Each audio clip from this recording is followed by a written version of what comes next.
Let's talk about something literally every single student has to face at some point: the massive research project.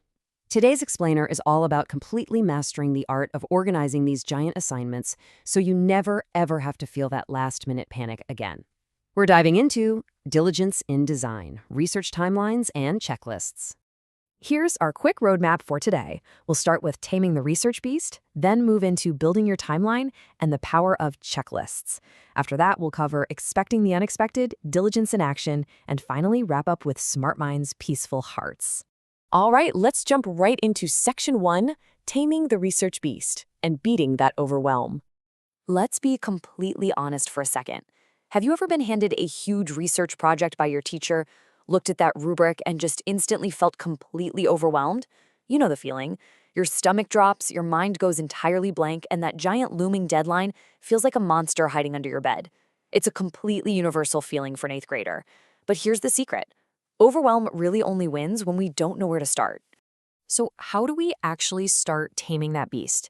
Well, your foundation definitely shouldn't be to just sit down and start furiously Googling. Instead, your very first research goals are to generate your own questions, refine your focus, and, this is a big one, differentiate between broad and narrow topics. Listen, getting lost in a topic that is way too broad is a total trap. You want to build and refine highly focused questions so you know exactly what you're looking for right out of the gate. And organizing your approach isn't just some handy academic trick. If we look at 1 Corinthians 14:40, it says, "But everything should be done in a fitting and orderly way." We can really frame organization as a biblical principle that actively brings order to your life. Choosing an orderly way of doing things, it completely eliminates that chaotic, last-minute panic. Which leads us perfectly into Section 2, Building Your Timeline, Your Project Roadmap.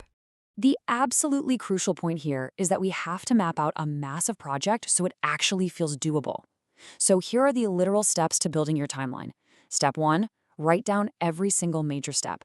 Step 2, decide how much time each one takes. And Step 3, allow extra time for unexpected delays.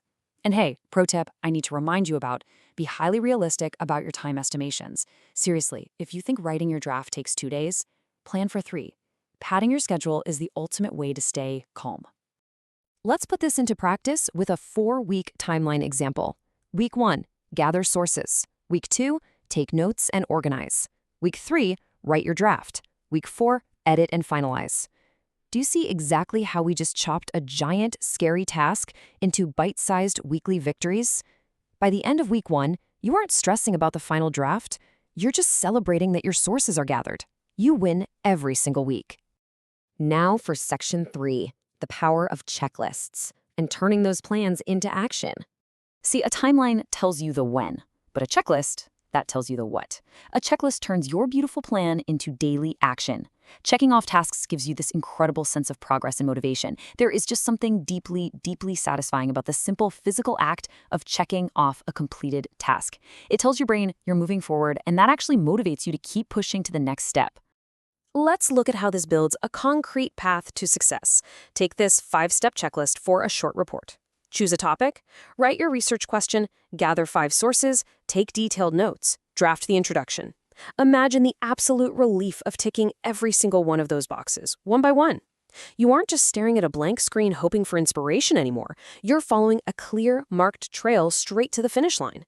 Okay, moving to Section 4, expecting the unexpected, the art of flexibility. Because let's face it, every great project has a plot twist. Things simply don't always go according to plan. And as smart students, you need to be ready for that. Let's say your planned schedule was to finish your interviews by Tuesday, but suddenly your expert interviewee reschedules to Thursday. Do you panic? No way. You make an adjustment. You just shift your note-taking and analysis to the days before Thursday. You pivot your schedule right around the obstacle without losing your cool. So let's turn this lesson right back to you. This is your active homework prompt for today. How would you adjust your plan if a resource suddenly became unavailable? Imagine the main book you really needed was checked out of the library for another whole week. Think actively about this right now. The absolute necessity of flexibility is what separates a stressed-out student from an adaptable, highly successful learner. All right, Section 5, Diligence in Action, Building Character. We're transitioning now from just practical academic advice to our much deeper goal, which is your personal character development. Proverbs 21:5 tells us, "The plans of the diligent lead to profit, as surely as haste leads to poverty." Careful planning isn't just about getting an A. It's actually an act of diligence that brings true reward. On the flip side, rushing, waiting until the night before, and acting in haste, well, that only brings trouble and anxiety.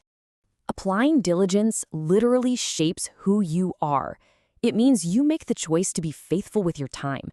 You choose to do your best work. You honor your commitments. And in doing all of that, you strengthen your witness. Acting with diligence certainly makes you successful academically, for sure, but far more importantly, it builds your reputation as a highly trustworthy person. Which brings us to our final section. Section 6, Smart Minds, Peaceful Hearts, the True Goal. And this really gets to the core philosophy behind the Heroes Smart Academy Godly Learner series. We intentionally intertwine biblical morality with education, because education without morality will hurt. Being smart just isn't enough if you make choices that cause pain. Think about it. What is the point of being highly educated, knowing all the facts, if you continue to make bad choices that hurt yourself and others? True education must be guided by strong morality. Romans 8:6-7 promises peace of mind to everyone who keeps their mind spiritual. Maintaining that spiritual focus and aligning your work ethic with these principles, alongside the academic order we built today with our timelines and checklists, that is the ultimate secret to experiencing true peace. This is our experience, and quite frankly, it's the experience of everyone who engages with this level of diligence. So the tools are right here in front of you. Build your timeline, check off those daily tasks, and embrace the unexpected when it happens. The question is, will you use diligence and structure to turn your next big project from a source of stress into a journey of peace?